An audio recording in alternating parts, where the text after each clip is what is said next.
Hi, I'm Christopher Warnock of Renaissance Astrology. Today's topic is magic isn't, quote, magic. And really, I want to talk about the reality of magic, what that implies.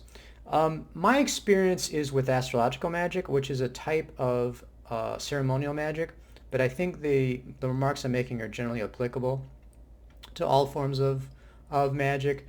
Um, I think when I say magic isn't magic, what we're talking about here is this idea of magic being an instant solution to the problems or instantaneously working or, causing massive changes with very little effort. Sort of snap your fingers or the bewitched thing, they're wiggling their nose, and then boom, everything just happens instantaneously. Things pop into existence, pop out of existence.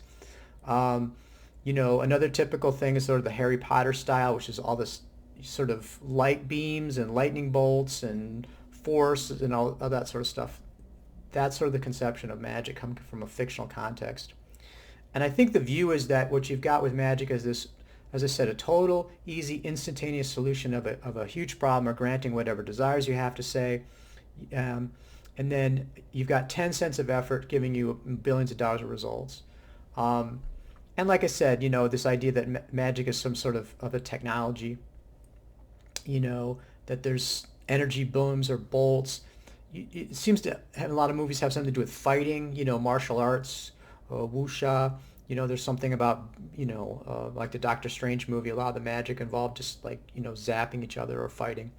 Um, so, and it's interesting because you see when this moves into the realm of people that claim to be doing magic, they're saying, "Oh, I've done all this amazing stuff. I can move a hurricane around. I changed the presidential election.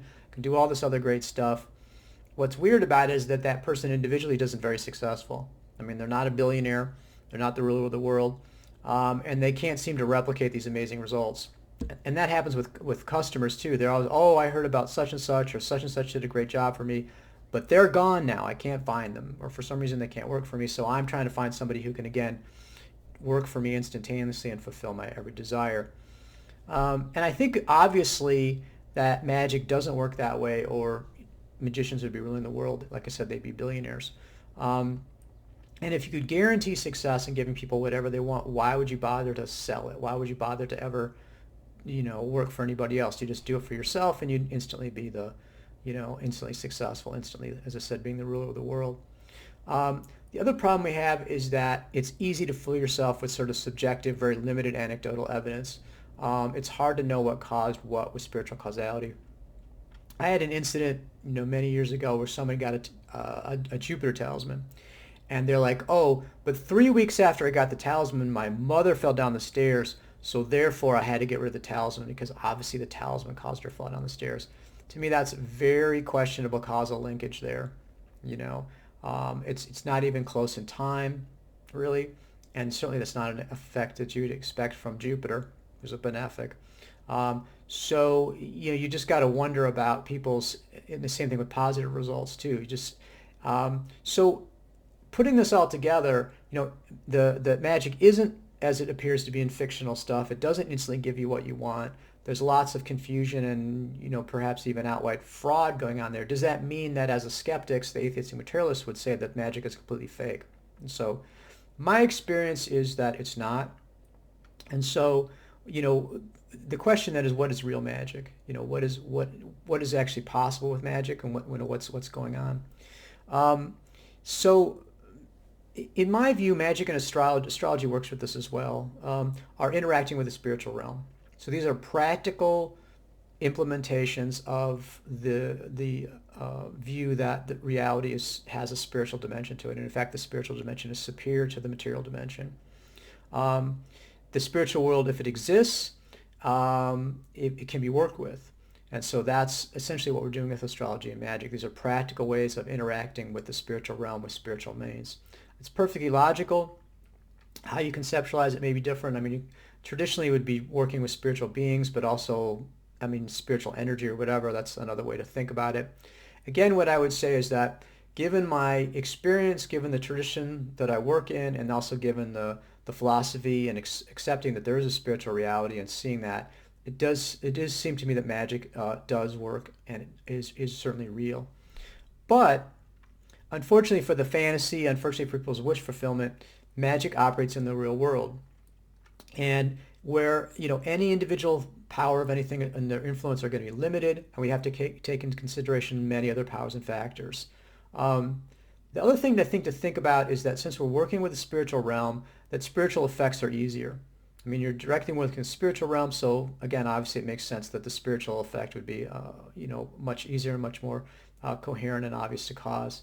Um, so things like dreams, visions, long distance communication, intuition, sudden knowledge, these are all much more consciousness based, much more mental.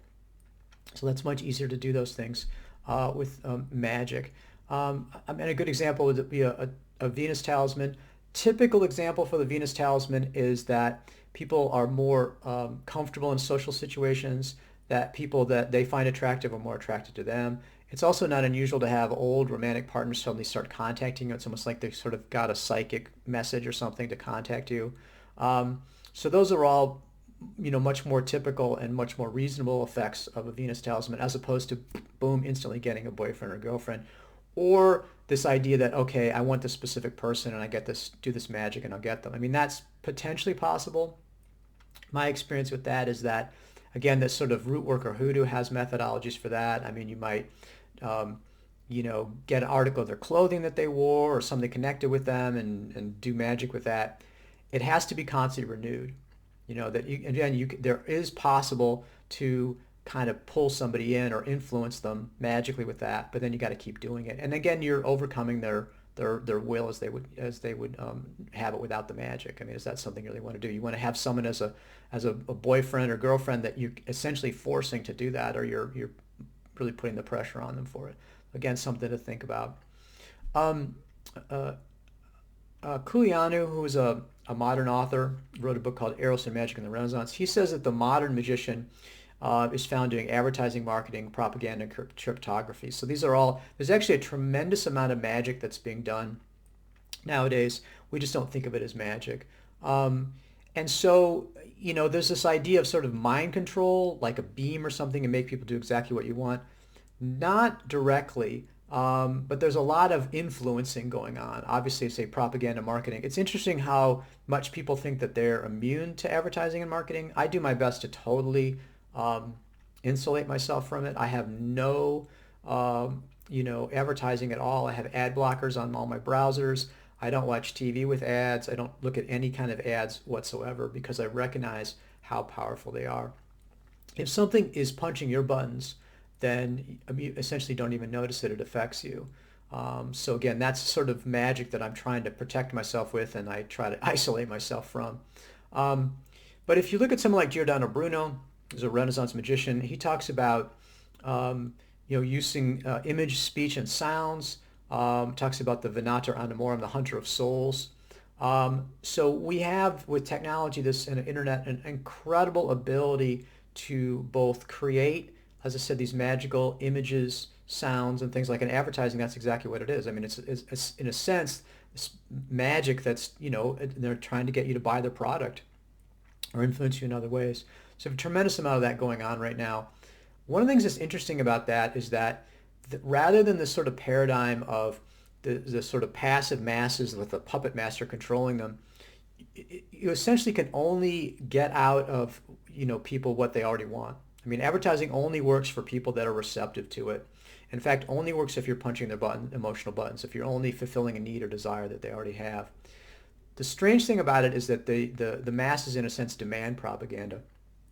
But what you're really seeing is not individuals, but this sort of collective desires manifesting through them.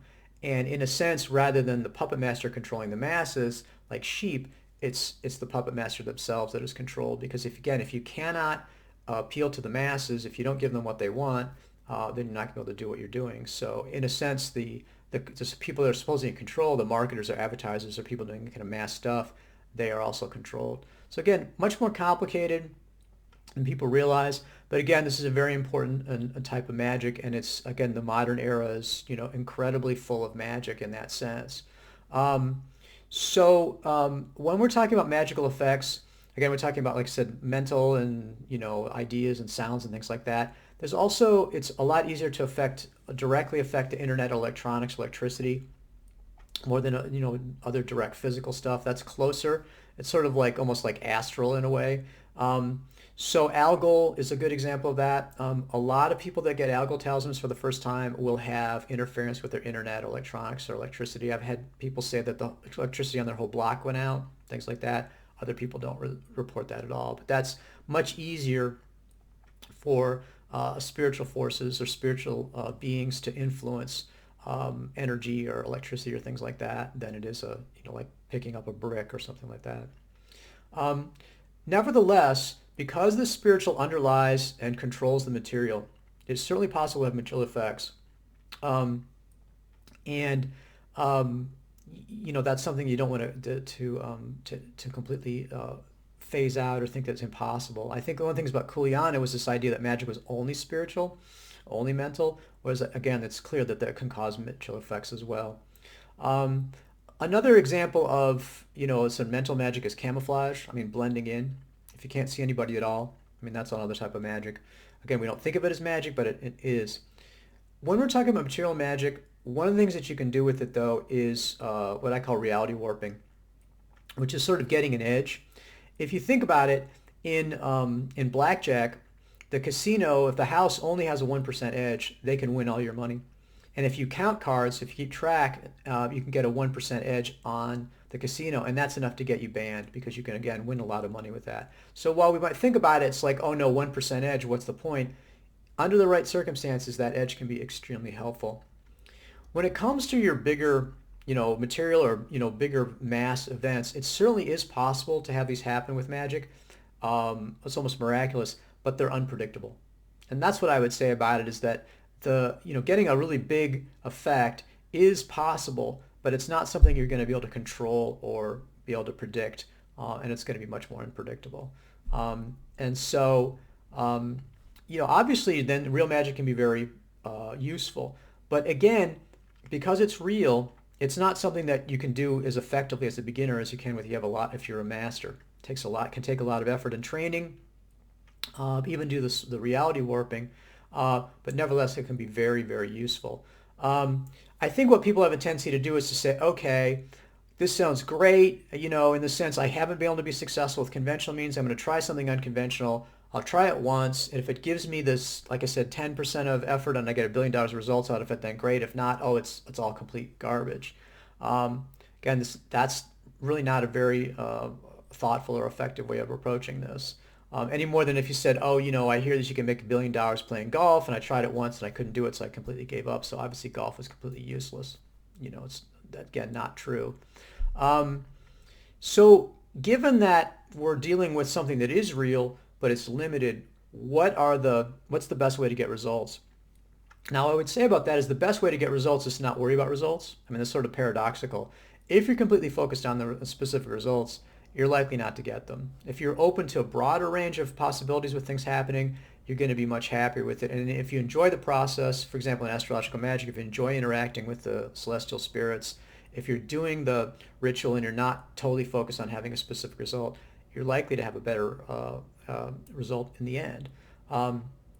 Now, if you look at magic, as I said, as part of the real world, then use real world problem solving as your approach. So typically when you've got some problem you don't have and this is just in material results, if you're trying to have a 100% solution, you're not going to find it.